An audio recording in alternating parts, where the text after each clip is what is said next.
Hey everybody, it's Kimberly of Starfish Design Embroidery Group.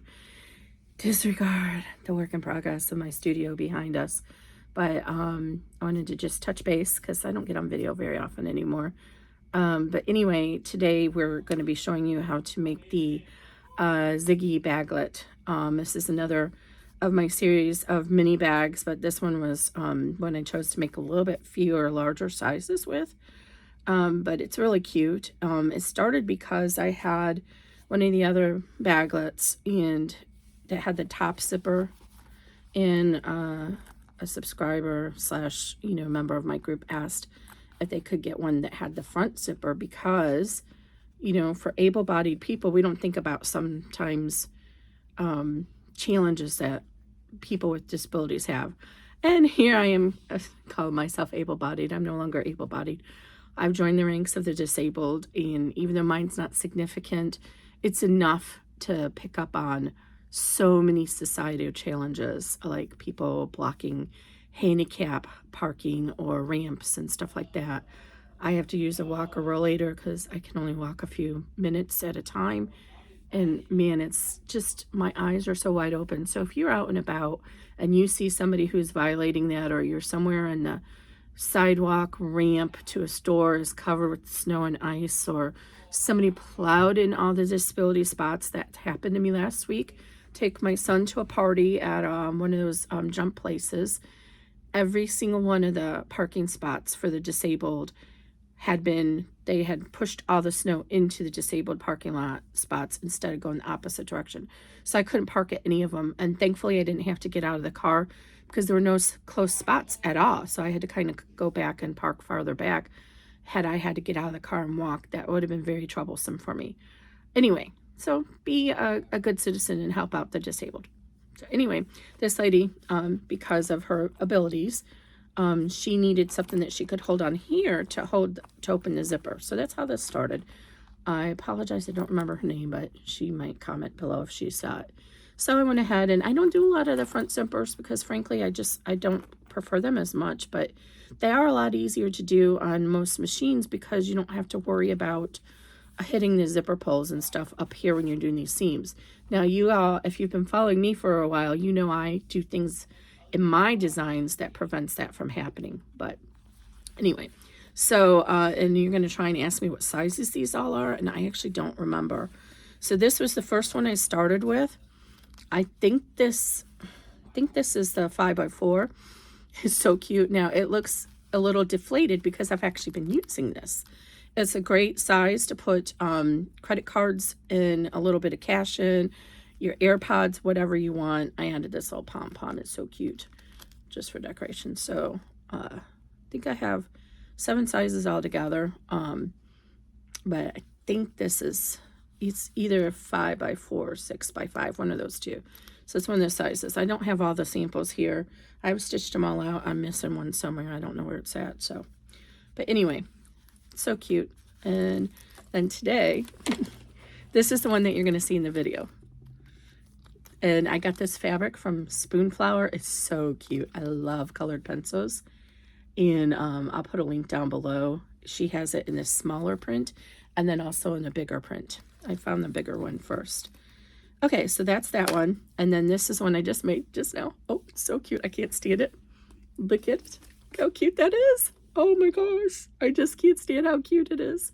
So with these, I got this idea from an Asian sewist. And apparently it's been around for a few years. All of a sudden I'm seeing all these videos from the Asian sewist who used these little gate rings, carabiners, around I can't say that word right, I'm sorry, but they use these, and look, you can just, it allows you to hook it around stuff. Now in retrospect, I wish I would have made this a little bit shorter because I bought it, or I made it thinking that I would wrap it around my cup. So this, you can put your AirPod case. Well, I don't know if it'll fit the AirPod case, I'll measure later, but it'll fit the your AirPods itself, your key fob for your car, whatever. So when you don't want to carry your purse, you can just take this out and there's your key fob hooked up to your cup, whatever you want to do. And you can easily just take it off. These just snap off. You just push the little spring down. Let me show you when I get get it off of here. So if you haven't seen these before, they act just like the hiking carabiners you've probably seen. So you just push down right there and it goes through the loop. So this does require a little bit of sewing machine. So I used my sewing machine to top stitch these straps to reduce bulk. I just made it 1 inch wide, and then I folded both long edges to the center, and I put a 1/2 inch piece of fusible interfacing so the glue side was facing up, and that way the raw edges get glued down. Can you see that? And then this one, it's a traditional loop, same thing, I folded it over. And then what you have to do though is you have to fold over a little bit, like about 1 inch. So you fold under, I don't know if you can see that real close. Yeah, you can. You fold under a little seam allowance at the end, and then fold it under again about from here to here is about 1 inch. And that gives you the little opening you need to get the little ring through it. Okay, so that's the baby one. This is, oh my gosh. So I have the file named 4x3, I believe, but it's actually a little bit smaller than that, the actual file size. That's just what it's named. Look how adorable that is. I cannot stand it. Oh my gosh, it's so cute. I wasn't sure if it would work. I would not recommend vinyl for this. This is interfaced cotton woven. Okay, so that's that one. That's what was on. Now here's the adorable. My current favorite vinyl from my punk embroidery. This is the faux suede. I love it. Same concept. So what you can see more obvious in this one, and here's the inside. What you see more obvious is the gusseted bottom. So that gives you a lot more depth. And it's going to range between 3/4 inch up to 1 inch, depending on the size bag that you do. You can see it a little bit better on this one than the crayon or the colored pencil one. You don't see it as well because I've smushed it down actually using it. And I might have put a heavier interfacing on this one because it didn't retain its shape. Okay, so that's the my punk embroidery. Now, I had to try it because my punk embroidery now has the printed TPU. And on my old 500 machine, it hated that. If you're in my group, you'll see in the files, I actually have a test file that you can download to try different scenarios and settings on your machine to get it to work with the TPU. So now I have the 550, and I was really hoping it would perform better, but it was a little bit better, but still not great. So one of my members recommended a different kind of needle to me, so I'm going to try that again, and I'm going to try it on my single. But it does look like it's just a slight adjustment to the tension might work for this one that it didn't on my old one. But here it is. How adorable is this? Now this one's using the peace rainbow peace sign that Indo Love Creations had made upon my request. This was going to become my signature zipper pull. Isn't it awesome? I couldn't find any peace symbols. I only found one, and I wasn't up to the standards I like on Etsy. And so even Indo Love was like, yeah, I don't see any out there. How do we not have peace symbol pulls? I don't know. But anyway, so that's what she created, and I love it. She took my idea and made it amazing. So I just love them. So I bought a whole bunch of these, and I'll still be using my other zipper pulls here and there because I have a ton of zipper pulls. And then I actually just made the little handle out of no cheap stuff. I'm sorry, no waste of faux stuff. This was actually the selvage on the TPU. So for this, I just folded it in half and did 2 top stitching lines around it. Same thing for this piece. And again, it's got that little carabiner. And but it worked out really well. So you would just skip the lining steps on this. Now, I did add some notes to the PDF if you want to try this. So what I would recommend, because I'm going to show you as much as I can, where the challenges were. So part of the challenge is, I don't know if you can tell, and totally you can't see any challenges from the outside of the bag, only on the inside. So let me see if I can flip this over. Yes, I can. So this is where the challenges are with the tension. that came with the top stitching. When I did just the single line, you can kind of see a little bit of it right here. For the most part, it had no issues.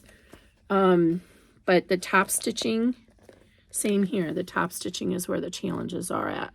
So it just doesn't look tidy on the inside, but that is the top stitching. The construction seams are fine. And then of course this is the pleated bag. So when you do those little pleats, you have that thread that gets stuck in the seam down there. But again, you can't really see it. So I put some recommendations in the file. Not my ideal. I really like the integrity that a seam gets when you do the flip and stitch. So you lay it down, stitch it, flip it, and top stitch. You're getting 2 secure layers. So if one of them starts to fail, the other is there for your zipper. And all my bags, I go around the exterior one more time. So for this, there's 1 color stop, but there's 2 lines of stitching.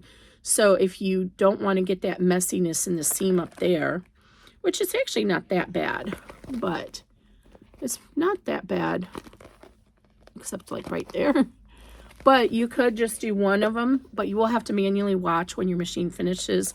So it's going to be stitching across, and it's going to get down here. Then you need to manually stop it before it starts the next line, because it's 1 color stop.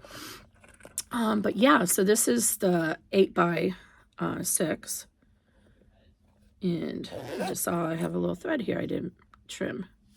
Let me do that right now while it's there. So it's still a totally usable bag, but if you're making for craft fairs and stuff, it may not be, you know, up to your liking. Alternatively, what you can do, sometimes it helps, not always, is use binding along here and along the top of it, so the binding the fabric encloses the TPU. I did that with a couple of bags, different patterns. That kind of helps a little bit too. But your machine may not have any issues. My Janome 550, definitely, but it is a big common issue amongst all machines though, not just embroidery machines. It is a very big common issue. And some solutions people have is just to do 1 line of stitching of a straight stitch, and that way you don't get the back and forth of the bean stitch on the stabilizer. I don't prefer that. The reason is, in my opinion and my experience, what we are making our embroidery machines do, constructing stuff like this, is not what they were intended for. They were intended to put a whole bunch of thread on top of a material. So thread, thread, thread, thread, thread. So with that, tension for the machine is set up so the bulk of that thread is on top of the material, and only enough thread is on the bobbin to hold those stitches in place. That's not a construction seam. A construction seam, you need an equal amount of thread on the top and the bottom. So what I have found is when you only do 1 stitch like that, a single stitch, sometimes, especially in vinyl, it won't even take. It'll like come right back out. But alternately, it's a very high stress point. So I just don't prefer to do that. So I prefer doing a bean stitch. I used to do my single stitches as just a single stitch too. But then what I found is some people like to do the raw edge, where you put the vinyl up to the zipper as a raw edge.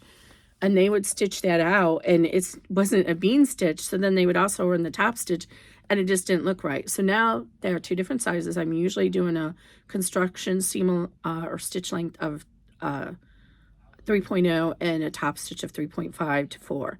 So just know my bags, the construction seam and the top stitch seam are not the same. So if you're going to do that raw edge and you're only going to stitch 1 stitch, I would recommend just doing the top stitch and skip the first stitch. Anyway, so I have some notes in the PDF about what to step if you want to do this. We're using the clear vinyl. Same thing with if you don't need, like technically this suede, faux suede is nice enough vinyl. Oh, I have it sitting right here. You can see it. It's nice enough. You could, it does have that little bit of a felty textured lined stuff, so it will attract thread. But for the most part, it's nice enough. You could have that as an interior, or most other vinyls, you can do that. Okay, so now, so that was the 8x6. So then I had to do a 9x7. I just had to do a 9x7, but let me show you this 9x7. This was quite a a challenge. But I just saw this material, and you're going to ignore because I actually accidentally cut my zipper. Let me show you that tiny little thing. So I had to go in and try and fix that on my regular sewing machine because I didn't want to waste all this. Beautiful. Okay, are you ready? This is so adorable. Oh my gosh, look at it. This is glitter tweed. Now this particular one has a lot going on in it. You see, we still have our little gusseted edge. But what I had to do, because the presser foot kept getting stuck in the extra textures here, is I put a layer of the plastic wrap water-soluble stabilizer, just the lightest one. You don't need the heavy one. And I just put it over the top to act as a bridge. You could probably use regular tearaway too, but I didn't want to use the tearaway like I normally do because it's still, the stitches might get stuck in here, and this is so temperamental. It was pulling, just the tape was pulling some of it out. It's kind of hard to pick up on the camera, but oh, there you go. Can you see all that? It is so cute. So I'm going to do a whole series in this material. It's just so cute. But that was the caveat. But inside it's just nice deep bag. Now I made this with a very short strap, thinking it would be for like a little girl.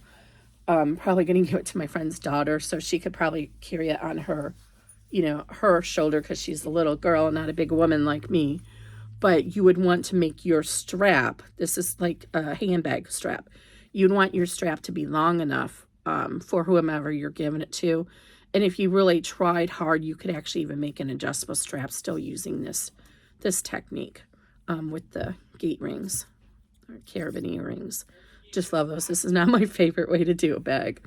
It works great for the into hoop bags too because it's just so much easier and it looks nicer than having those two D-ring straps that tend to look a little bit messy.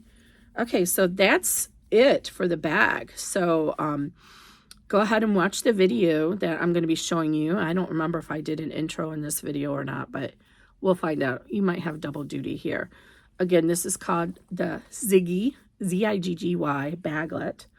That is the 9x7. This is the largest, but it is, I think it's big enough to fit your phone in it. I believe so. Maybe at an angle, but it's a nice size in there. And then this is the 8x6. I'm sorry. No, this is the 5x7. This is the 8x6. That's the 5x7.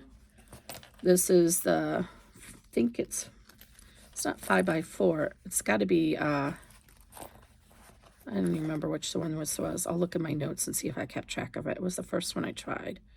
So whichever file is oldest is what this is. And then, of course, this is the one I just did today that I'm calling the, oh my gosh, it's so cute. I can't stand it. I know you're not supposed to gush about your own stuff, but I can't help it. Look how cute it is.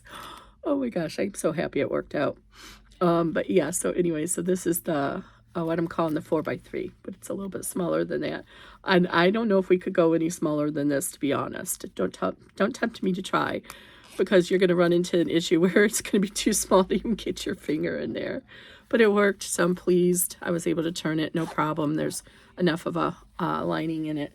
And oh, one thing, the important thing to note that I didn't note for you guys yet. This, let me show you on this one. This material from here to the back is one piece. So you cannot use directional material for this bag. You can for this piece, but this is just a very narrow spot. And I kind of give you a little bit of spot because it's that holding space, but also you could put a small design in here or name if you wanted to. But anyway, so that's the challenge with this is it's one piece of fabric. You could measure and put you know, seam it together, but then you don't know where the seam will fall. So just use your non-directional fabric for this. Okay, guys, that's it. I hope you like this. By the time you're seeing this video, it will be available on my Etsy shop, and look down below for the link to that, as well as links to any of the special materials that I purchased. I got the glitter tweed off of an Etsy shop. all the ones I actually bought 3 different shops, 3 different versions. All of them appear to possibly have come from China. I had no customs issues, but there was a delay in shipping because of that.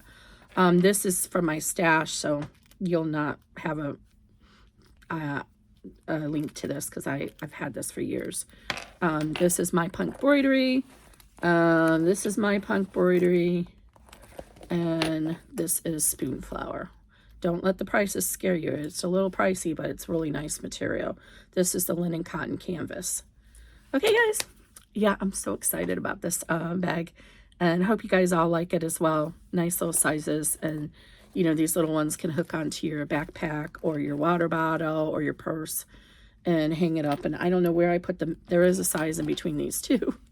I don't know where I put it. So I made it, but I don't know where it's at right now. So I will look. I think I made it out of cork. So I got to find that one, but that's okay. You get an idea. So it's somewhere in between these two sizes, which would be that one is a little bit bigger. That one will definitely fit the AirPod case in it. I tested it. All right. Did I speak enough? Oh, have mercy. I'm so sorry, guys. 21 minutes. But y'all know if you fast forward, you could have fast forwarded. But I hope you all have had a really good holiday season and continue to have it. I hope the new year brings us all some much needed grace and relief from so much stress that we're all experiencing. Today is the 21st, I think, of December 2025, in case you're watching this video in 2030. Thanks, guys. Get watching. Go get your material prepared. Pull up your PDF. As I always recommend, go through the PDF. I do things differently than a lot of digitizers. Go through your PDF and get all your materials ready. Follow my instructions for the thickness of the vinyl. I give you recommendations there. Interfacing, I have a whole PDF just about materials and your cutting information. I do generally post a little bit generous cutting information, just give you a little bit of wiggle room. But yeah, that's it. Thanks, guys. Okay, let's get started. So what we're gonna need, this is a flat bottom girl bag series. So this one we're gonna do one panel that will be for the bottom of the bag and flip over to the back of the bag. So it can't be directional. Some of the bags, the newer ones I'm doing where you can seam at the bottom, but in this case I'm not. This is a really small bag. Adding that seam like I did in the baglet adds a lot of bulk, so I didn't want to do that. So we're going to have 2 panels for the lining, so that will be separate because we're going to join it together at the bottom so you can turn the bag inside out. And then I'm making the strap. I don't have I will have already shown you in the intro video how that's going to work. So we're going to have a D-ring strap connector on one side, and then we're going to attach the strap into the other side, so it's going to fit together like this. And I got this idea from the sewing group, Nikki Kinder. If you guys are in the sewing groups, she's amazing. I've bought far too many of her makes that I don't even need, but I just love them. So hopefully someday my medical situation will change and I'll be able to use those bags going out and about. So anyway, but she made I gave her the idea of mine the hoop bag because she was looking for something for middle-aged kid or middle schoolers or something like that. And I showed her mine, but she isn't doing the hoop bag. So she found a similar sewing pattern and she made that. But what she did is she used these little gate rings. So you push it down like this to open it. I was like, oh, that's clever. So I found some of these on Amazon. This one may be a little bigger than what she used. Kind of looks like it in my head. So I'm going to reach out to her and find out which ones she bought. These are the smallest I could find, and I'll put a link down below for those. So how this is going to work, instead of using a D-ring strap connector and a lobster clasp, like on the baglet, I put the lobster clasp in here and attached it like this, which puts a lot of hardware in the bag, and it's so small, it makes it a little bit more difficult to stitch. So I really highly recommend doing this method for that reason alone. So this will get strapped the raw edge into the bag, and then how it'll work is you'll put the gate ring, or these are also called carabiner rings, and you will slide that through here, and then we'll have created a loop with this instead of a D-ring. And you could actually still put a D-ring in here and have the carabiner switch into the D-ring instead of the fabric. But I'm replicating the way she did it, and she did it like this. So she did it so that it's when you're in the finished bag, it's going to look like this. And I thought that was really clever. So I'm doing it the way she did it. So, but again, you can just use your D-ring like we traditionally do. So this is called, on Amazon, I found it as a gate ring. And again, they're also called carabiner rings. If you are somebody who likes to shop on AliExpress, getting straight from China, because all this stuff comes from China, let's be real. And you can cut out the middleman. And my camera is sinking. I'm so sorry about that. Hopefully we'll be okay. I have a different tripod here and I can't. I took the frame off of it to use for my regular camera. Anyway, I digress. Sorry. I'm going to try and work really hard to keep this in frame. So that's the hardware. And then alternatively, you'll use a swivel hook and a D-ring strap connector as an alternative. So those are your options. Okay, then I'm using this, so cool. I found this on Spoonflower, and I actually had found the larger scale version, and the lady has so many designs. I didn't see the smaller scale version. So I emailed her and said, hey, have you thought about doing a small scale version? And she's like, I already have, Kimberly. And she sent me the link. So this is a smaller scale version. I love it. So well defined, or designed, and it looks like colored pencils. I just love it. So we're using this. So this is going to be, it'll attach to the bottom and then wrap around to the back, and we'll have our little gusset at the bottom. So the cutting instructions will be in the PDF. I don't know why I have the ruler here. Then we're also going to need, this is a zipper pouch, so there's no flap or snaps. The other tools you'll need is a seam ripper, stiletto combo. Y'all know this is my favorite, Alex Anderson 4-in-1. It'll be in the description below.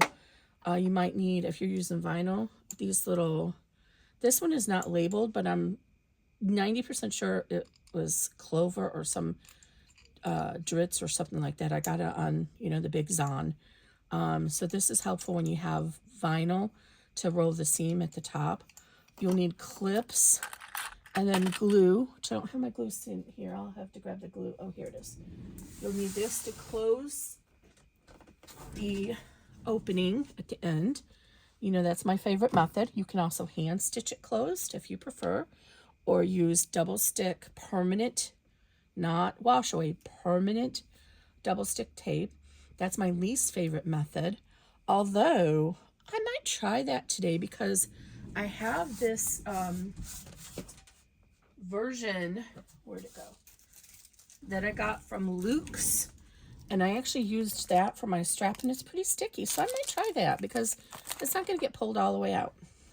So how I did the strap connectors, I cut it 1 inch wide. It is raw edged on the bottom, but that's fine because it's not going to get a lot of wear. This isn't going to be a bag that people are going to take it on and off. It'll be perfect for little credit cards, put your key fob or whatever. So what I did is I drew a line. I cut 1 inch, so twice your hardware size. Drew a line down the middle. I put a strip of this. This is 1/8 inch on either side of the line. Then I pressed the seam to the middle to catch that, and then I just did a top stitch on my regular sewing machine. But when you're using this permanent tape, you totally can skip that top stitch. You don't have to, but I did. And so that's how I did the straps. And what else? I think that's it. Oh, you need your zipper. And I'm probably going to have to pause because well, you'll see it when I place it. I just had my zipper tape here and I don't know what I did with it. Oh, here it is. It fell on the floor. So as you know, sorry, I'm speaking when I'm like away from the camera here. As you know, my designs all work with, except the very early ones. All my later designs work with either a number 3 or a number 5 zipper. You don't have to buy 2 different patterns. One pattern works for both. And the way I accomplish that is, this is called the reveal. This is called the reveal. in between the coils of the zipper and your stitched material. So when I do a number 5 zipper tape, you'll see this is how much of the reveal is here because this takes up more of that space. When you do a number 3 zipper tape, which is this one, you'll see a little bit more of this reveal, the ribbon. This is the actual ribbon or tape. It's called both words interchangeably in the sewing community. So with a number 3 zipper, you'll just see a little bit more of that tape in the final seam. Oh, this was the Munchkin bag, in case you guys were wondering, since I pulled that out of here. Okay, so I think I covered everything in those supplies we're going to need. And of course, you'll need, if your zipper is not finished, you'll need a zip puller. And part of my fingers, they're not dirty. I did some hand dyeing this week, so my hands are all dyed from that. So that's everything we'll need. And then I have hooped poly mesh, my favorite. You guys, if you've been following me for a while, you know that's my favorite. No show poly mesh. Now on this particular bag, because of the way we're doing the lining closure, you could actually use tearaway on this bag. Now, you know, that's not my favorite because most tearaway is a little stiff and it stays, at some points that tearaway is going to stay in the bag. Like at the top here, it's going to stay in the bag. You won't have an opportunity to remove that. I don't like the feel of the bag, and I've tried so many tearaways. I don't like them. The only one that stays remotely flexible is the Pellon 360. That one, it does tear relatively easy, but if you accidentally get any kind of heat on it, it shrivels up. And I threw something in the wash that I had used that on, and even the heat of the dryer shriveled it up within the product. So I'm like, nope, I don't use that. I have like almost a bolt upstairs I'm going to end up donating because if it's going to be washed, I don't recommend that. So I've gone ahead and ran step 1 already. And you'll see, let me move these materials out of the way. And make sure you have somewhere handy to put all your supplies, because you will end up dropping something and misplacing it, and then you'll be very sad. Now, this is some zipper tape that I had got from Kiam Stamps back when they were selling zipper tape, and I don't know why she stopped selling it, but I kind of have a feeling it's, unless you use the specific pulls she sold with it, sometimes the pullers don't work very well on it, but I'm trying to use it up. I don't want to throw it away. So this is a zipper pull from Luke's Hardware, I believe. Might be Geeky Wizardry because they have similar style. I don't remember, but one of them. So this is number 3, so it's a lot smaller. So this lesson is not about putting on a zipper pull, but I have to put it on.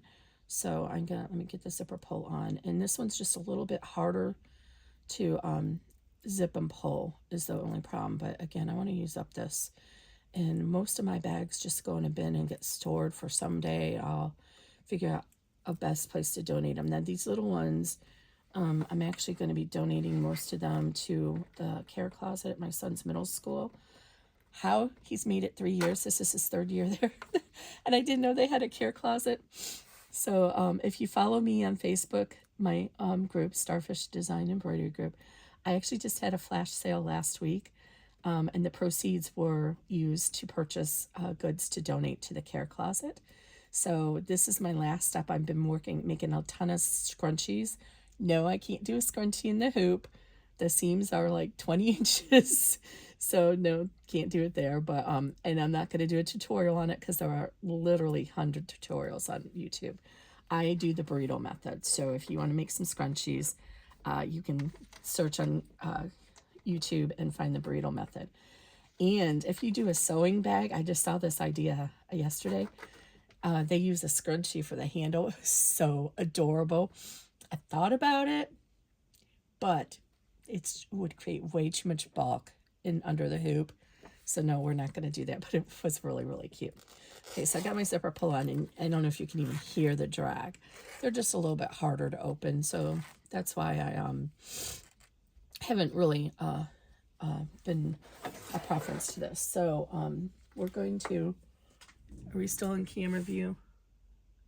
And hopefully, let me make sure my bottom is covered here, because one of the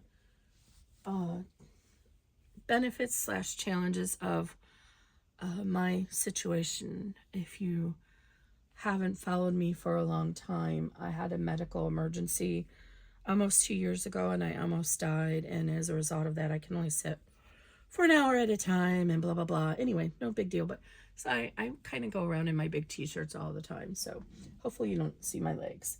So anyway, let me find some number 5 zipper tape. It'll be in the PDF. Anyway, I'm going to show you with the number 3 zipper tape, but it'll be in the PDF. I have examples. So what we're going to do is I'm going to use my little erasable marker. This is from Sew Line. I love these. Not ever had an issue with it not coming out. It's air erasable. Not sponsored. Wish they'd sponsor me, but I love them. So, you know, even in the hoop, these things come in handy. So there's a couple of reference points here that I've given you.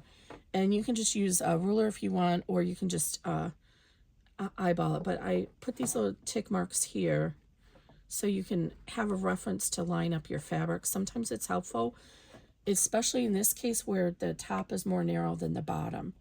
So that's what these are for. So you can draw that in here. But we're looking at the zipper. This is a front, what I call a front zipper pocket, where the zipper's not at the very top. I had that. This was a request in the group. That's why I'm making it.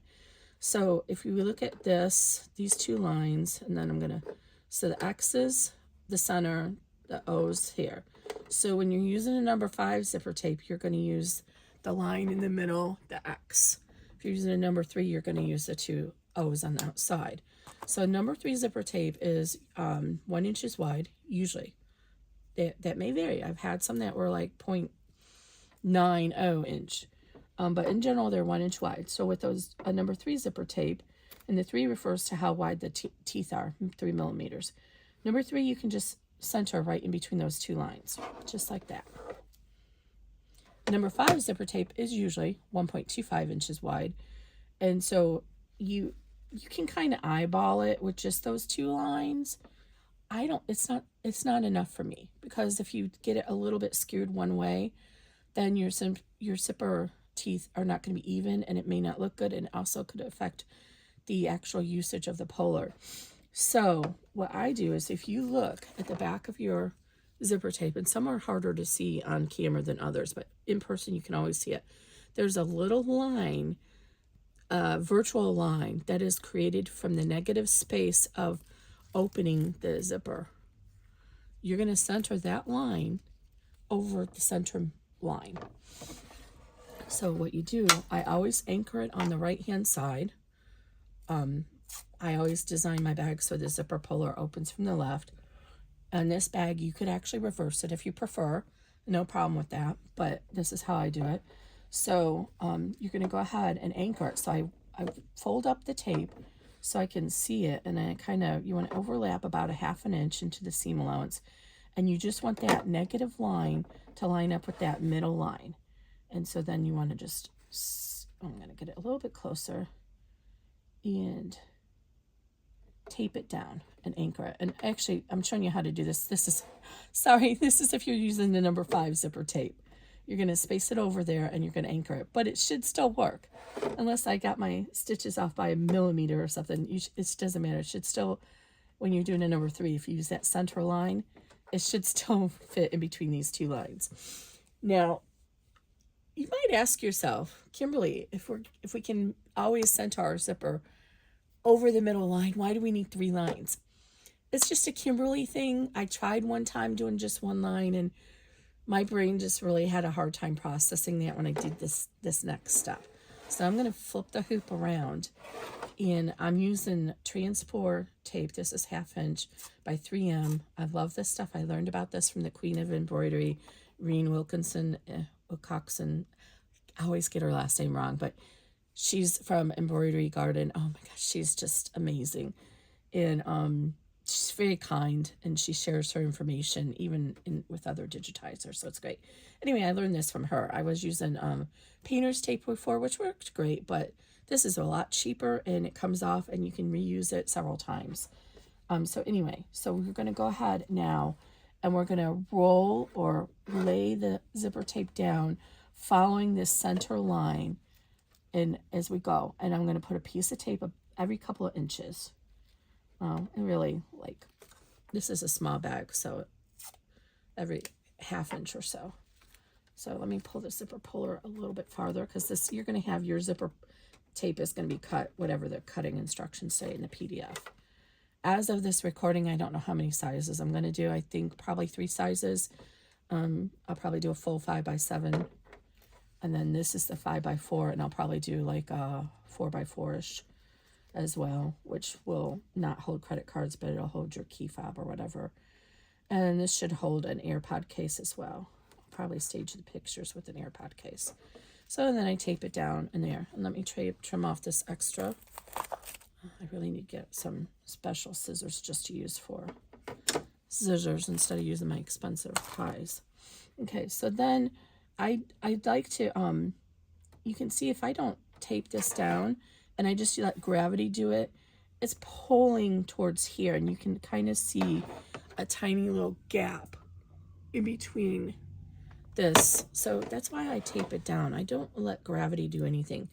The other reason I use a lot of tape is because tape is relatively inexpensive. Yes, I know it's plastic, but you know, I try to reduce, reuse, recycle everywhere in my life. Embroidery, unfortunately, is a lot. But if you don't tape it down and you try to let gravity do it for you, when something goes wrong, your instinct's going to be to reach your hand in here and try and grab whatever's coming loose, and you're going to get a needle through your finger. And I don't know, you know, y'all that are not in the United States have usually a much better medical situation than we do. But a needle through a finger could be a surgical situation, emergency room, and you're talking $10,000 to $15,000 with insurance, whatever your family max out of pocket is, you're gonna be paid. It's not worth it. Let's not take that chance. So I'm kind of pushing this along to make sure it's meeting that line, because it's trying to pull this way. And this is a really small bag, so if it's off a tiny little bit, it's not going to be a big deal. But on a big bag, it would make a difference, and you would see it. I have neon pink thread from Wizardry Stitchery Geeky Hardware, and I'm going to run step 2 and tack the zipper down, and I'll be right back. Okay, I think I've solved my my floating tripod issue too. How did I forget that it came with one of these little hex things to tighten it? Okay, so I think we're good. All right, so I've stitched down that. Now you want to remove the tape. Did I actually stitch? Yeah, I did. And like I said, you can reuse this tape several times. So I kind of just put it on my table here. I'm trying a new leaf on my old machine. My 500, I always put it on the machine, and then I would get tape residue all over. So I'm trying to be a good girl on my 550. This one I got pretty much brand new. Had like 1 hour on it. And got a really good deal on it. My 500 I bought used, and it was well loved by the time I used it, and I loved it a whole lot. So it was like very well used. Make sure, since I'm out of frame, that you can see everything. I know it's a big complaint I get from people is that I get out of frame, and sometimes the iPhone zooms in and out without me knowing it. Okay, so we're going to do the top piece first, and usually I do the bottom first, but I want to do the top and get it out of the way. So we need our skinny little piece here, and I'll be right back. Sorry about that. I forgot we need a lining for the top. So the cutting instructions will be correct. So I forgot I wasn't doing a top zipper bag. So we just need lining for this little piece. Okay, so we're going to flip it over to the back side, and we're doing the top first. So we're going to take our lining material, and if you need to center it, fold it in half and just do a little crease there, or you can use a marking pen. You want the pretty side, the right side facing down, and you're going to line it up regardless of which zipper you're using, number 3 or number 5. You're going to line the center up, and you can see your little center tick mark from behind with the top of the zipper, and tape it down. Remember, you want your pretty side facing down, and that term is from Crafty Gemini. If you are new into sewing, check her out. She's amazing. I have been following her, I think, almost since the beginning, way back when we had boards, online internet boards, in we were all just starting out, so it was like 2000. I think I've been following her for almost that long, however long she's been out there. Okay, so now we're going to do the same thing, and I forgot to mention this is the linen cotton canvas, so it's a little heavier weight, so I did not interface it. If you're using quilting cotton, you'd want to interface it. If you're using vinyl, then you don't need to worry about it. So again, we're going to put the pretty side down. I'm going to turn this around so I can look at it, so I can see it, since I'm not standing over it. You can definitely stand up. I know a lot of people are starting to get those standing sewing, or their desk really, but using them as a sewing table. More power to you. I unfortunately can't stand for very long, so, but yeah, those are a great option. Okay, so we're going to do that, and we're going to run step 2, and we're going to do, I'm going to just run this because it's so small. I'll do it on camera, so pardon the noise. But we're doing what's called the stitch and flip method. So I try to do this just like if I was sewing it on a regular sewing machine. And sometimes when I have a new bobbin, until it gets a few 100 yards off of it, it doesn't want to pull up the bobbin thread. So let me do that real quick. So what you can do is you can just take one stitch, or usually one stitch, and then pull it, the bobbin thread up. I'm going to just try and do this with my hand reel. And then that way, okay, it's not wanting to do it. That way it'll adhere, pull up. And sometimes I actually have to pull the bobbin out and do it. Let's try this and see if that's enough.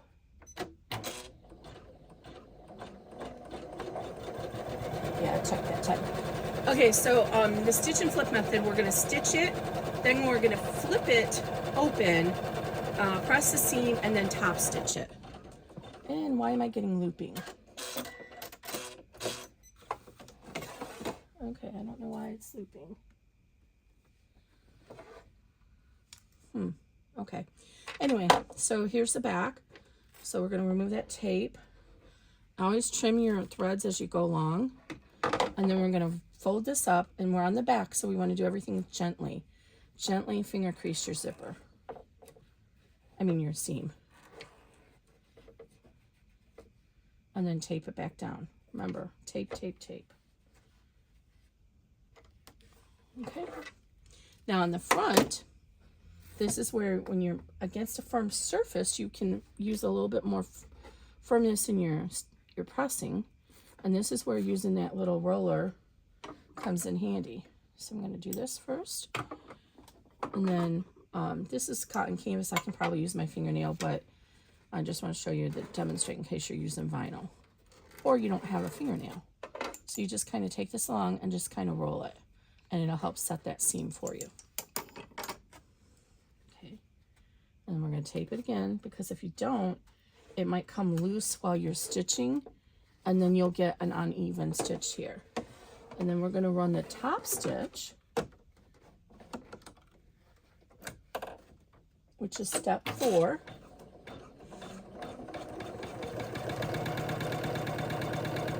Remember, our zipper puller is out of the way, and I'm actually going to tape it down because it's a little bit hanging in.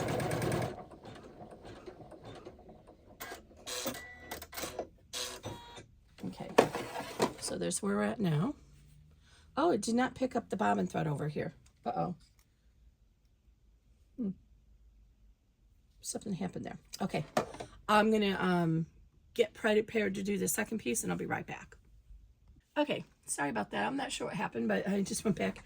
I might have to change this bobbin out or take some more thread off of it. So we're going to do the same thing now with the bottom panel. First, I'm going to tape this down before I forget, because I don't want it to come loose. So we're going to flip to the back. And this frame or this design will fit this way. Oftentimes, if you're doing a larger bag, you might have your zippers going vertically to fit in the hoop. So if you do, and your lining tries to come over to your attachment here, just roll it up out of the way. And I demonstrate that in other videos. So now we want our shorter of our two lining panels. And we're going to go ahead and stitch this so pretty side down, and we want the excess to be at the top of the bag or top of the hoop. And again, you can fold it in half because remember the top is more narrow than the bottom. So most designs you don't need to worry about doing that. Centering it, you can eyeball it, but you can't on here because it's, I mean you can, but it may not work. So here's our little center mark. So we're going to go ahead and lay this. This time we're going to lay it even with the bottom of the zipper. And then we're going to tape it. If you're doing a long bag, you want to put a piece of tape in the center too, but in this case, we're not going to. And oh, goodness, I almost forgot something. So before we go any further, two things. We want to remove the zipper, the stabilizer behind the tape. Sorry. We want to remove the stabilizer behind the zipper, first of all. Secondly, we need a line down here to know where to stop our seam for our bag. Let me grab a ruler. Sorry, just a second.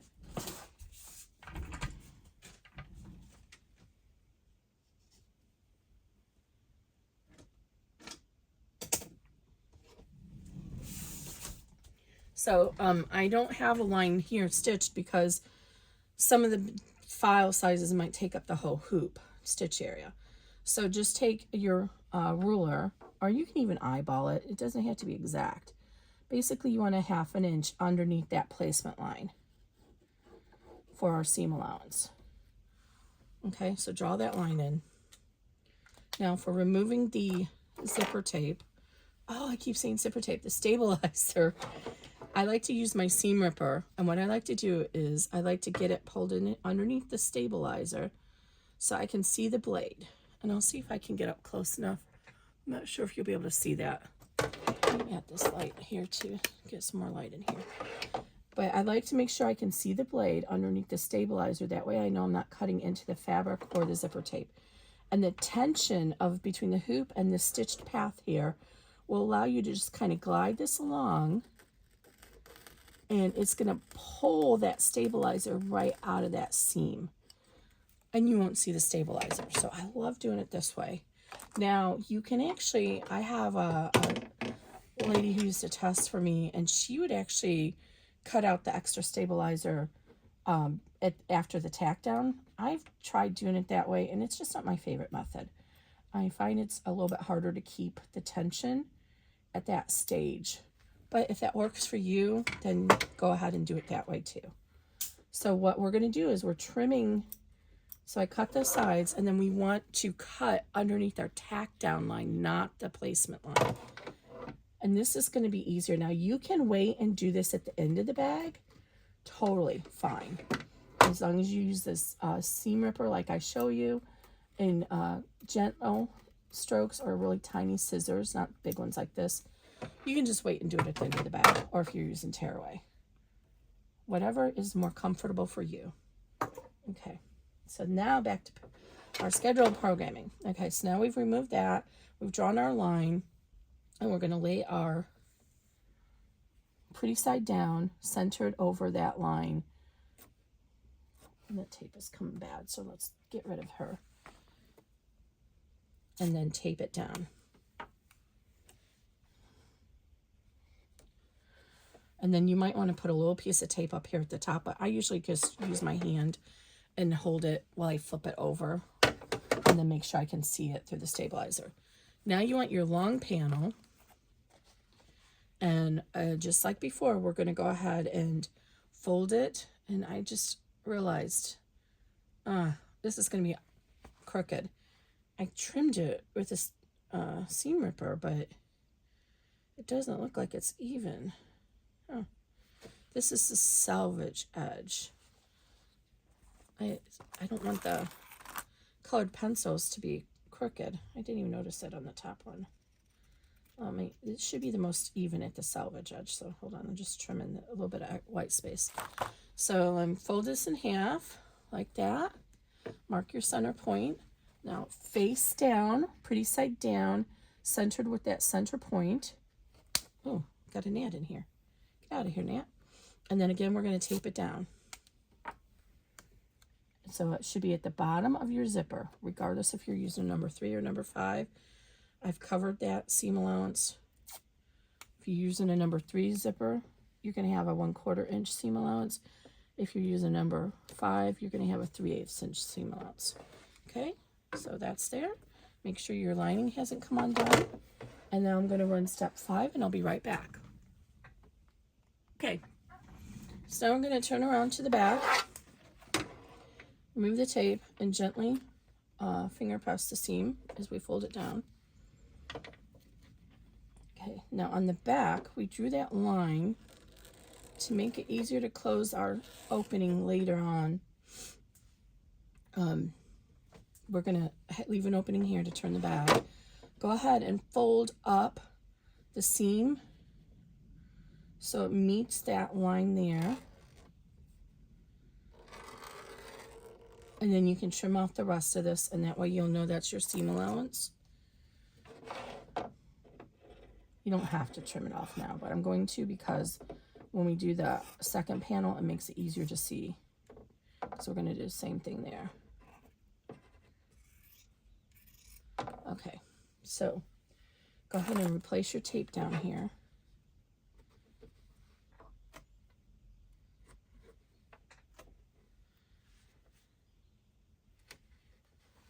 Okay, now go ahead and to the front, remove the tape, and we're doing a stitch and flip now. So we're going to go ahead and flip this down, finger press or finger crease, or use your roller tool.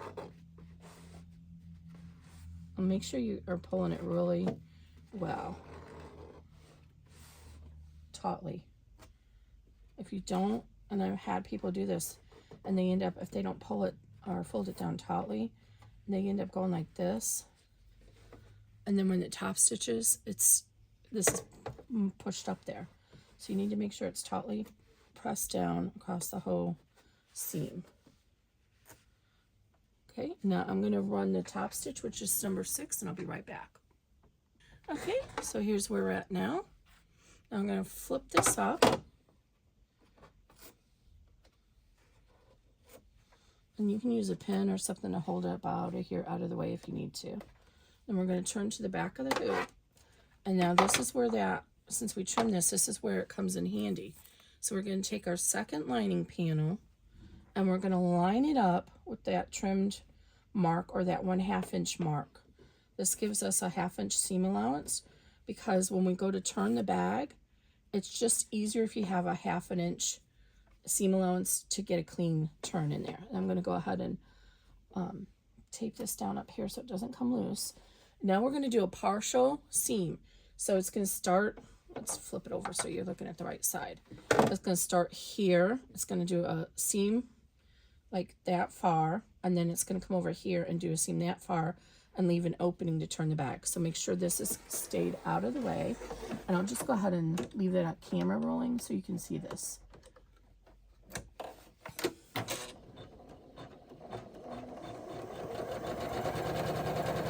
And I kind of double it back and forth, because that's when you turn the bag, this gets a lot of pressure on it.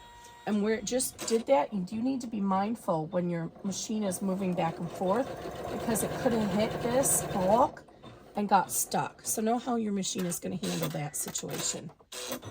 Okay, so now we're ready to do our first plate marker that's going to form the gusset of our bag. Leave the lining as it is on the back, but fold this down now.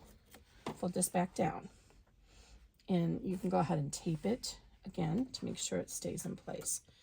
And we're going to run step 8, which is going to be our first pleat marker, and it's short stitches, so I'm going to leave the camera rolling for this.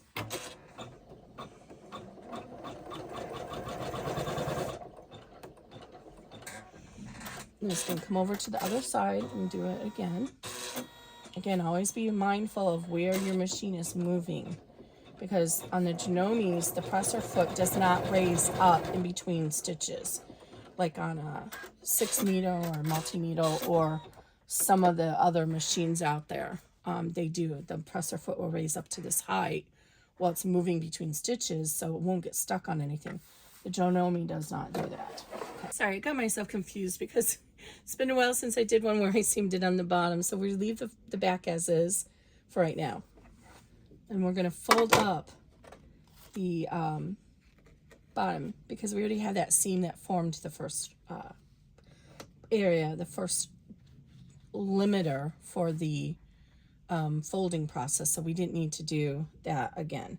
So leave the back as is, and then you're going to fold up, and you want to make sure you're going to fold against the bottom of these pleat markers. And there's actually a tiny little lip there, a little leg. It's hard to see on the camera, but you're going to fold up, and your seam should fall right on or slightly above that placement line from color stop 1. Sorry if I hope I didn't confuse you guys. So leave the lining as it is on the back, and then we're going to run step 9, which is going to be our pleat marker to fold against, our second one.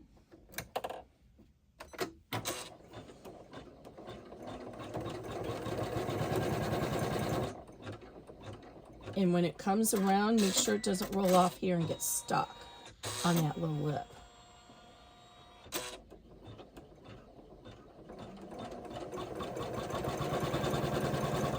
Okay.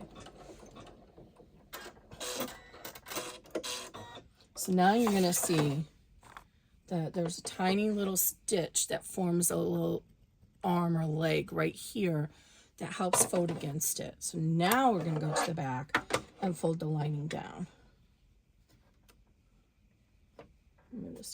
And again, you want to fold it tautly, but not too. And then tape it down. Okay, and now on the front, we're going to fold it down against that little pleat marker that we just created. And that has formed the gusset for our bag. And again, don't pull too hard. And now on this side, you don't want to crease this too much here because this is going to be the bottom of the bag. And if you crease it really straight, it's just going to make the bottom look a little bit wonky. Okay, so now we're going to run the final pleat marker. We're just going to stitch from here to here and give us something to fold against when we finish that step. So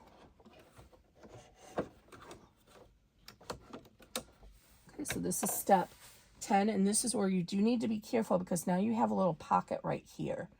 And when your machine, when it goes over to stitch, it could get stuck in there. So a little tip that I like to use, of course I don't have any standing by here, is to use some tearaway. I do have some here. So just get some scraps of tearaway. Always save your scraps. And what you're going to do is just place this tearaway over that area, and you can actually tape it if you need to. And just let me position it. I'm going to do it just so you can see what I'm talking about. We're going to stitch through it, and that's fine. So we're going to tape it down, and it's going to then give us like a smooth surface for the presser foot to glide against. Again, you may not have this issue if you're using a different machine that lifts the presser foot up when it's going between stitches. My machine does not do that. So we're going to stitch our little pleat marker.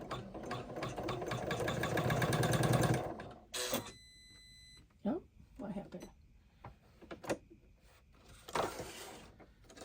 Okay, I'm going to pull this bobbin out. It's obviously just, I don't know why it does these with these pre-fills.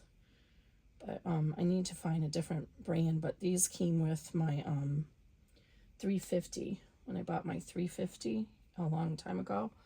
And believe it or not, I had a whole baby wipe container full of these bobbins. So that's what I've been using now for, I don't know, 6 years. Okay, come on, catch the bobbin here. Let's see if that helps better. I don't know why it's pulling out. Sorry if you're seeing my shoulders there. Okay, try this again.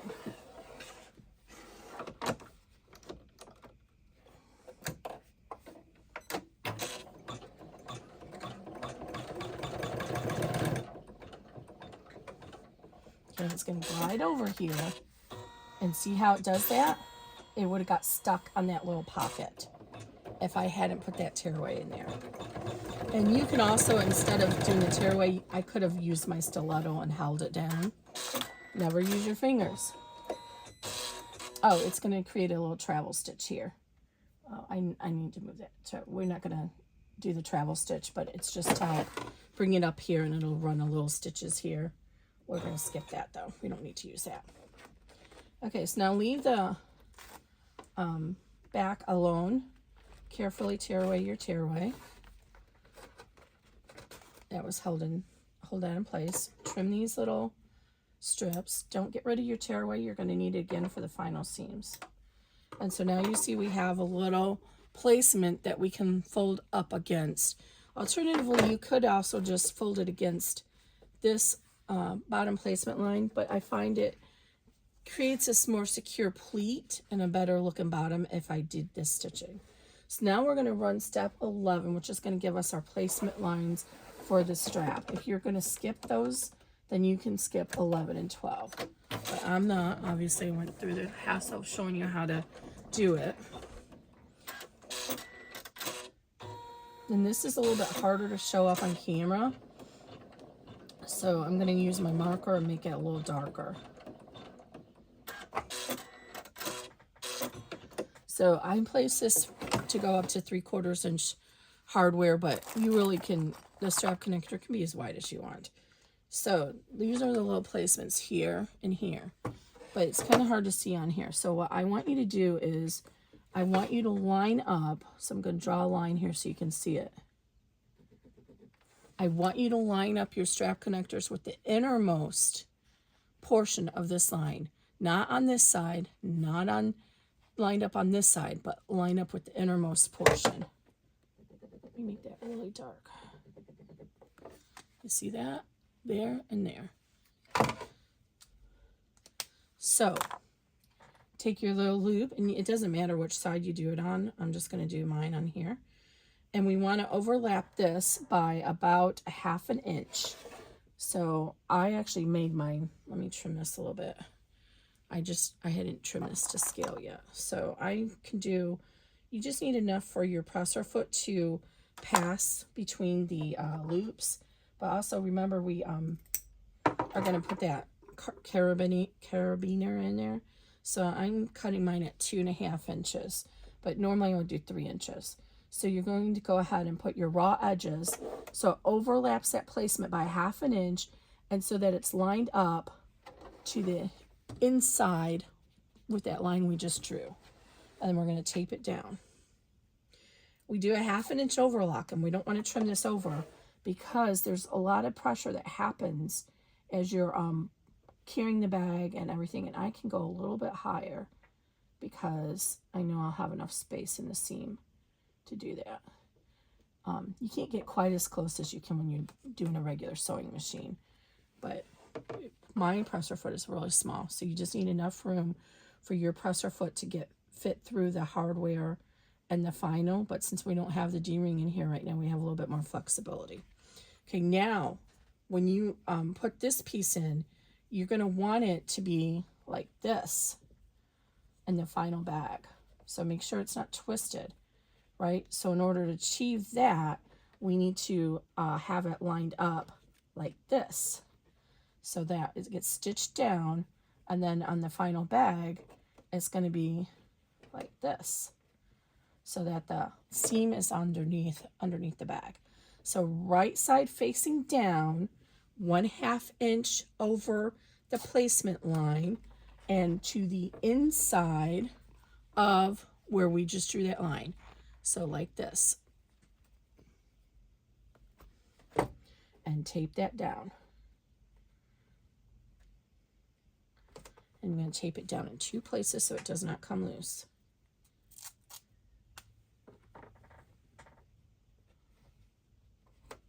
Okay, so that's where we're at now. Make sure you can see that in the camera. And then we're going to run step 12, which is going to tack that down. And we're almost getting close. It says we have 16 colors, But as always with my bags, this last step is just to prevent the machine from going back to the center and getting stuck on any hardware. So we actually will skip that step. Now as it comes across here, make sure that it doesn't get stuck anywhere. And this is why this technique using this little carabiner is preferable, because now we don't have to worry about it trying to get stuck on the lobster clasp. Okay, now we're ready to do our final seam up here. And let's see, where's our, so go ahead and move your zipper pull over now. Gosh, this old man is driving me crazy over here. Sorry guys, hope you're not seeing that. Okay, so go ahead and move your zipper pull to the center. And I don't really need tape because it's not going to be close stitching up there. But if you're worried about that, you can tape it down. And then we can go ahead and remove the tape that we had for our strap connector here. We don't need that anymore. All right, so now let's flip to the back. And we're going to fold up our lining so that it's against those pleat markers there. And or it's going to be at the, you can see those seams there. It's going to be lined up with that as well. So fold it up, finger crease this, and then tape it down. And I did the side seams in 2 separate color stops because you might need some time for adjusting in between. Go ahead and tuck this little guy in here out of the way, and here we'll tape him down so he doesn't come loose like that. And then we're going to fold this guy up against that last pleat marker number 3, and the same thing. So we're just going to fold up against that little mark, and it should be even with this line here. And this time you can go ahead and crease this. This one you can crease, and then go ahead and tape it. And I obviously cut this a little too long. I try to do a little extra because depending on how thick the material is, it's going to take up more room in these pleats. So I err on the side of I don't want to mess up and have to ruin my bag and put a little bit extra. And then you can save those extra scraps to use for D-ring strap connectors. This is actually much longer, so I'll probably, you'll follow the PDF. So I'm going to run step 13, which is going to tack down that top, and I'll be right back. Okay, so just like that, we're almost done with the bag. So 14 is going to come here, it's going to come down, and it's going to stitch down here and come back up and do a second row just to the outside of the first. The reason I digitize it that way is, first of all, in my experience, at least with the Janome, the seams tension, remember these machines are designed to do embroidery. They're not meant to do construction. We make it do construction, but that's not what they're designed to. So the tension is geared towards embroidery, where most of the thread is going to be on the top of the hoop. So in my experience, one seam usually isn't strong enough. Also, when you're doing vinyl, it's a trick in sewing that if you do another seam just to the outside of the first, it reduces seeing the, there's a pull that happens on that seam. And in cotton, the stitches, the thread kind of melds into the cotton, but on vinyl, it doesn't. You have holes.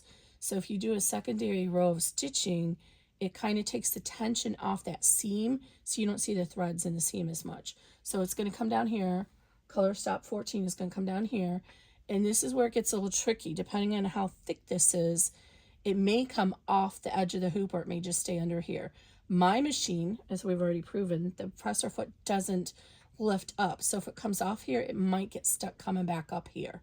So, and I actually, in between this, when it comes over here, I'll have a little travel stitch over here. So what I have to do, and then the same thing will happen on this final seam here. It's going to 1, 2. What I like to do is put a piece of tearaway down here. So the same thing as what we just saw. It creates a nice buffer so that the presser foot has something to glide against and will not get stuck. And you can either do strips going this way, or you can cover it like I'm going to do right now. Just because I happen to have this piece that's already here and it's the right size. And you don't need to tape down the bottom portion, but do tape this down because it can come loose and get stuck underneath the presser foot, and then your issue's not solved. I'm going to tape it here. So I'm going to run step 14 on camera so you can see what happens, and then I'll run the final step off camera. Okay, so watch. It's going to start up here. Make sure your zipper pull is over here in the middle and it's not going to get stuck. So it's going to start at the top, stitch down. It's going to come over just a smidge, like 1/16 of an inch. And I do use a bean stitch, so you do have to be careful with vinyl. If you're using cheap vinyl, it might perforate, and then you're going to like have an issue. So be mindful of that. So now it's going to come over here and do a little travel stitch, just because we want to stitch from the top down. If we stitch from the bottom up, then you have a potential to get a pleat in it. So I might as well just leave the camera going, guys. All right, run step 15, which is our last step.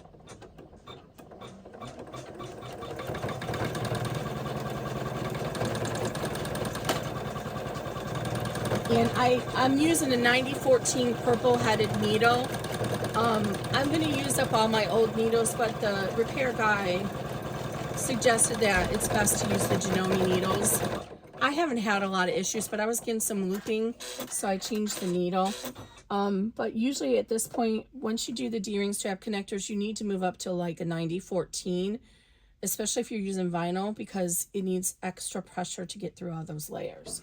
So now you see it's going to have a step 16, but we're not going to stitch that. It's just to stop us from going and ruining getting stuck here in its finishes. So always check the back before you finish. In case something went wrong, you can go back in and redo that step. But if you don't and you pull this out, then especially if you don't have a regular sewing machine, you're done. You're not going to be able to repair it, and you're going to have to throw all that material away. So remove all the tape. I like to try and do it while I'm still hooped, because it's just a little easier with the tension of the hoop holding us in place. And carefully tear away the tearaway, because we don't want to damage our stitches. And this tape, the 3M tape, I have not yet had an issue with it coming out of the stitches. It usually comes out, you can stitch right through it. If your machine does get gummied up, mine doesn't, but if it does on yours, then you can use some rubbing alcohol to clean your needle.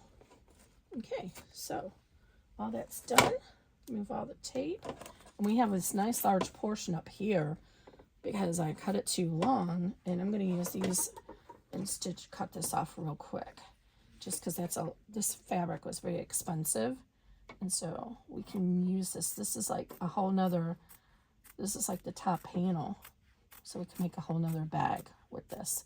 So your cutting instructions won't be, I think I cut this too long. I think the cutting instructions are correct, but I manually cut it wrong. Okay, so there we go. So now we can go ahead and remove the hoop. Set that aside. Always put your inner hoop back in so you don't misplace that. Lock it together. And I like to get my scissors, and I like to fold up and remove as much of this extra material, this tearaway, this poly mesh stabilizer, as I can. And this is why, if you use tearaway, this is what I was talking about. See, there's an opening here. You can actually get access to this and tear that out if you use tearaway. You can't up here, but you can down here. But we're just going to leave that alone. And then, oops, I missed a piece of tape. Move it over here too. And I just kind of fold it up and just try and trim out these scraps. First of all, it reduces the bulk in the seam. But secondly, you can use these scraps to support, if you're doing satin stitching on a design, then you can use these scraps to help support the satin stitching. So I save these, and I have a little drawer down here, and I just throw them all in the bottom of the drawer. And then when I need one, I have one. I find poly mesh usually works fine. I do prefer, if I'm doing heavy satin stitching, to use the more paper style cutaway, because I get the wet laid stuff and it works better. Okay, so now we have our opening down here, and we left this a little bit larger, but we don't need it to be that long the whole way. So just go ahead and find where your, let me mark it with a pen so you can see it on camera better. Find where that seam ends, and then if you need to mark it spatially so you can see it, and you're going to trim up to that to a 1/4 inch seam allowance, but leave a tab there so that it's easier to close the bag. Okay, and then go ahead and trim everything else around a 1/4 inch except these strap connectors. So because I already trimmed this, it's easy to see, but what you can do is you don't want to cut those off. So fold them forward like this, and then cut your seam allowance on the back, and then flip it around and fold them backwards and cut the seam allowance there. So the idea is to keep these hanging outside, don't trim it off. But the rest of it you're going to trim to a 1/4 inch. There is a slight, very slight, straight angle. So make sure you cut it that way. So you're going to go straight up here, but then it's going to angle over right there. So you want to make sure you cut it that way. And we are cutting through the zipper tape, so we'll go ahead and use our lighter to burn off those edges of the zipper tape. I'll show you that in a second. Okay, so angle, and now it's going to go straight. And then go ahead and taper in and trim off these corners. I don't like to do that 45 degrees. I like to taper it like that. Don't cut into your stitching, and don't cut into your strapping. But it just makes for a better corner. Like that. And see, this one I need to trim that. That's still a little bit long. Make it a little bit better there. Okay. And then down here, the same thing. Trim it off like that, a little taper.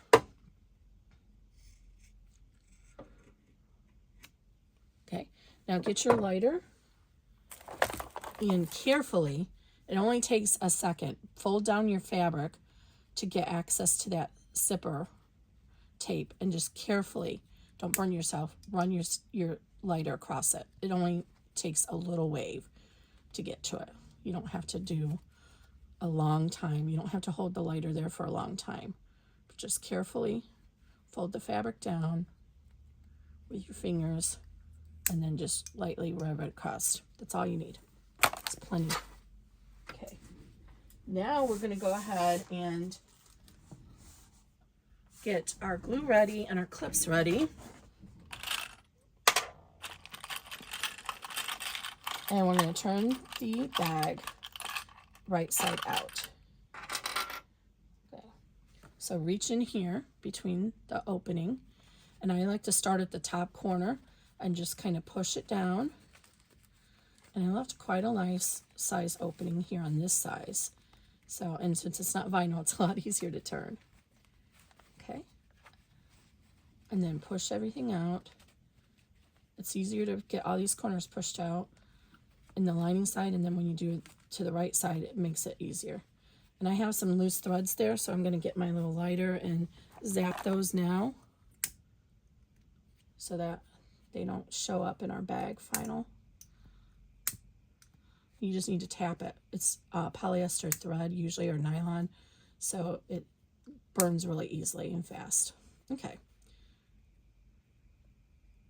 And there's something I missed. Don't burn too hard, else you can dissolve them. Okay, now go ahead and push out these corners here, and you can see how it's forming that little triangle. That is our gusset that creates the flat bottom for our bag. So now I totally forgot.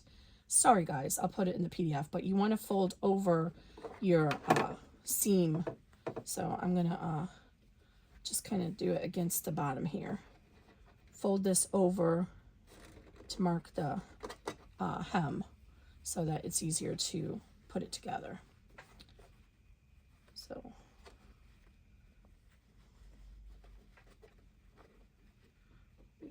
fold this over before you cut it away from the hoop. I'll have a note in the PDF.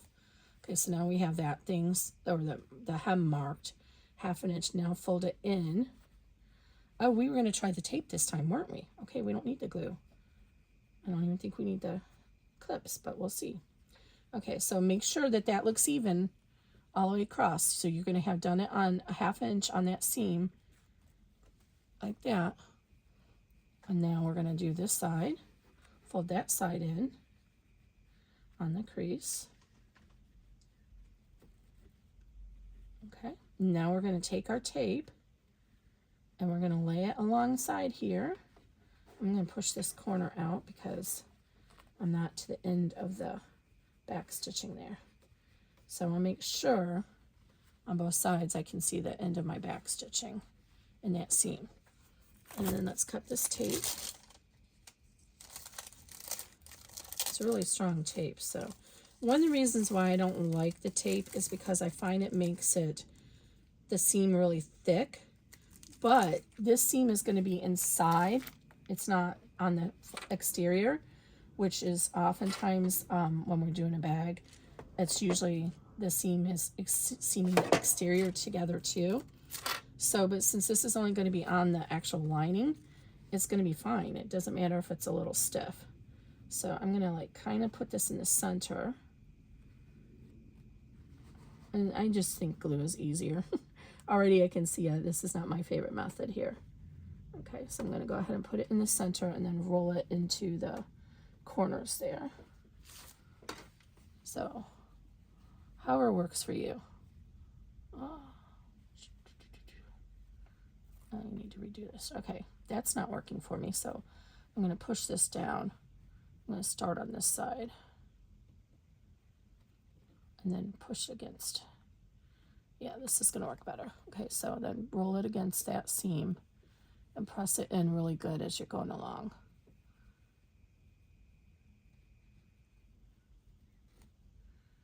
And then cut it a little bit short. I need a little bit more.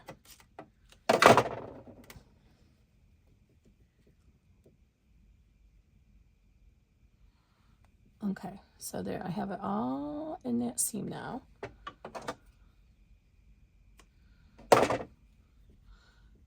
Okay, and if you were doing it by glue, you just roll a line of bead of glue across there. Now remove the backing. It's a little bit difficult to see because this is really narrow. Should have got the 1/4 inch out. This is the 1/8 inch. Okay, try this again, Kimberly. Again, now you see why this is not my favorite method. It's a little bit difficult. Some tape is better than others, but it's just a little bit harder to do to get that release off. But this is really, really secure tape once you do get it off. Let me try down at this end. This is a time where I have to take my glasses off and pull it up close to my face so I can see it. You guys have to do that with yours. I even have trifocals and I still have to do that. Okay, I'm almost ready to abandon this. Okay, I'm going to stop the camera for a minute and work on that release tape and I'll be right back. Okay, I got it started. So now release that tape. And now we're going to go ahead and fold this seam back together down and we're going to match it up with the other side.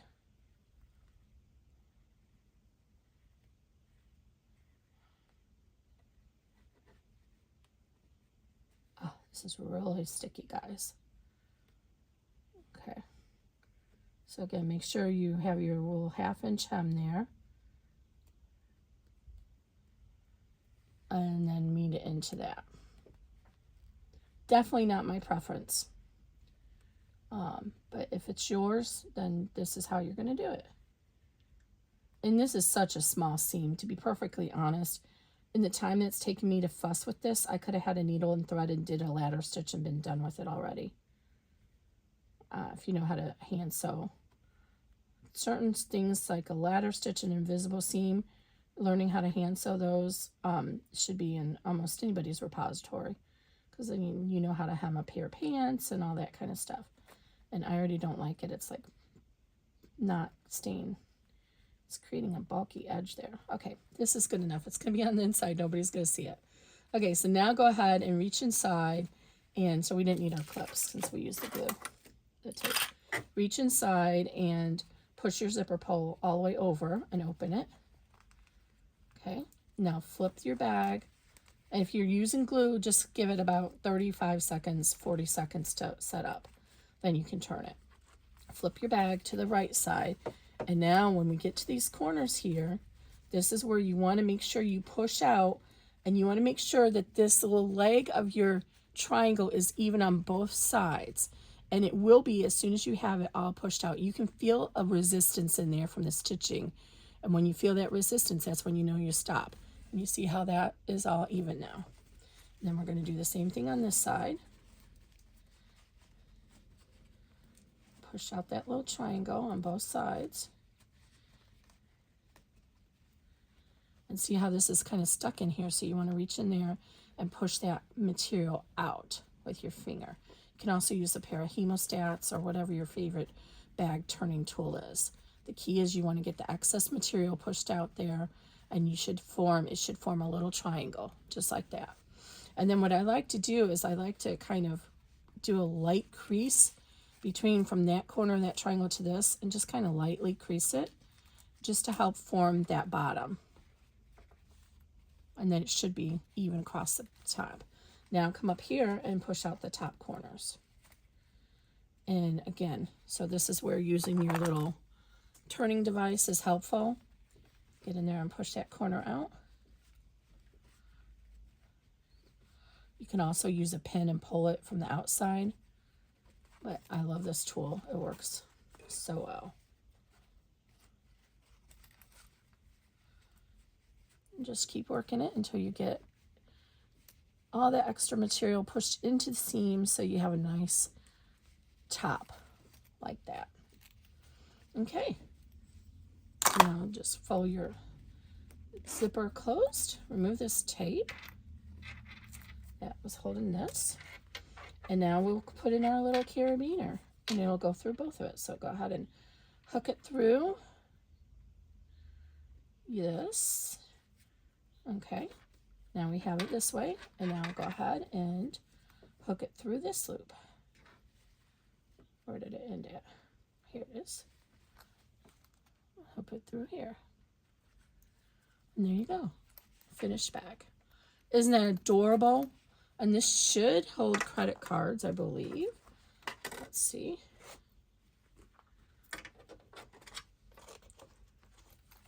Ah, maybe I should have used some stabilizer on this. Yep, your credit card will fit in there. You put your coin, your money, everything. This is the 5x4 size. All right, guys. So I hope you like this little Ziggy pouch. I think it's adorable. And you might want to press this because I got it all wrinkly. But look how cute that is. And you see you have your little gusset at the bottom. So then it'll fit your AirPod case and your key fobs, all that kind of stuff. All right, guys. I hope you liked it. If you like my content and like the kind of designs I make sure you subscribe to the channel. Give that little like. So when people are looking for in the hoop bags, your little like will help the algorithm show my bags. And then you'll get notified when I get a new pattern if I make a new video for it. I try to make a video for almost all my bags, but if it's the same, like an embroidery bag or a applique, and the steps are exactly the same from one bag to another, except the shape is different, I don't do a separate video then. So in this case, there'll be a separate video because this is a new size and style. I've done front zippers before, but I haven't done one like this. All right, y'all. Hope you have a good day. Thanks. Bye-bye.